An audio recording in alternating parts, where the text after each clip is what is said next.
Chapter 8. Risa. Risa finds herself unsettled by the food wrappers and broken bits of plastic they start coming across in the woods, because the first sign of civilization is always trash. Civilization means people who could recognize them if their faces have been smeared on the newsnet. Risa knows that staying completely clear of human contact is an impossibility. She has no illusion about their chances or their ability to remain unseen. As much as they need to remain anonymous, they cannot get by entirely alone. They need the help of others. No, we don't, Connor is quick to argue as the signs of civilization grow around them. It's not just trash now, but the mossy remnants of a knee-high stone wall and the rusty remains of an old electrical tower from the days when electricity was transmitted by wires. We don't need anyone. We'll take what we need. Risa sighs, trying to hold together a patient that has already worn through. I'm sure you're very good at stealing, but I don't think it's a good idea. Connor appears insulted by the insinuation. What do you think? People are just going to give us food and whatever else we need out of the goodness of their hearts? No, says Risa, but if we're clever about it, instead of rushing into this blind, we'll have a better chance. Her words, or maybe just her intentionally condescending tone, makes Connor storm off.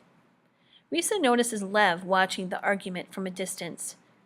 If he's going to run, thinks Risa, now's the time for him to do it, while Connor and I are busy fighting. And then it occurs to her that this is an excellent opportunity to test Lev and see if he really is standing by them now, or biding his time until he can escape. Don't you walk away from me, she growls at Connor, doing her best to keep the argument alive, all the while keeping an eye on Lev to see if he bolts. I'm still talking to you. Connor turns toward her. Who says I have to listen? You would if you had half a brain, but obviously you don't. Connor moves closer until he's deeper into her airspace than she likes anyone to get. If it wasn't for me, you'd be on your way to harvest camp, he says. Risa raises a hand to push him back, but his hand shoots up faster and he grabs her wrist before she can shove him. This is the moment Risa realizes she's gone too far.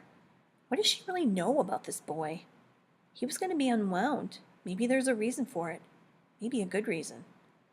Risa is careful not to struggle because struggling gives him the advantage. She lets her tone of voice convey all the weight. Let go of me. Why? Exactly what do you think I'll do to you?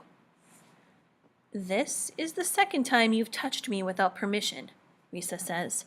Still, he does not let her go. Yet she does notice his grip isn't all that threatening. It isn't tight, it's loose. It isn't rough, it's gentle. She could easily pull out of it with a simple flick of her wrist. So why doesn't she? Risa knows he's doing this to make a point, but what the point is, Risa isn't sure. Is he warning her that he can hurt her if he wants to?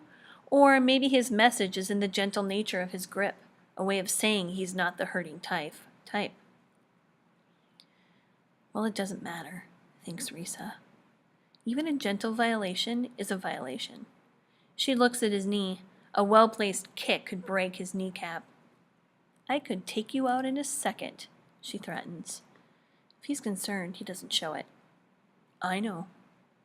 Somehow, he also knows that she won't do it, that the first time was just a reflex, and if she were to hurt him a second time, though, it'd be a conscious act, and it would be by choice.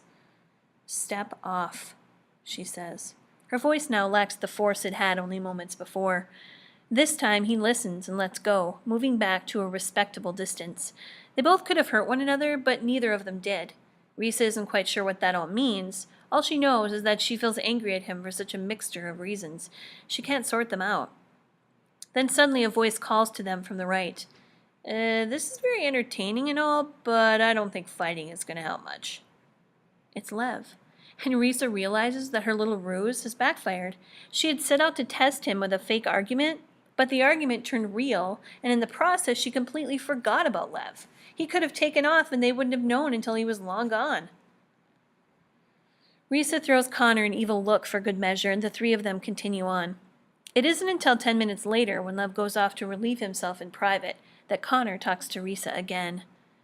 Good one, Connor says. It worked. What? Connor leans close and whispers. You know, the argument. You put it on to see if Lev would run when we weren't paying attention, right? Risa is bowled over. You knew that? Connor looks at her a bit amused. Well, yeah.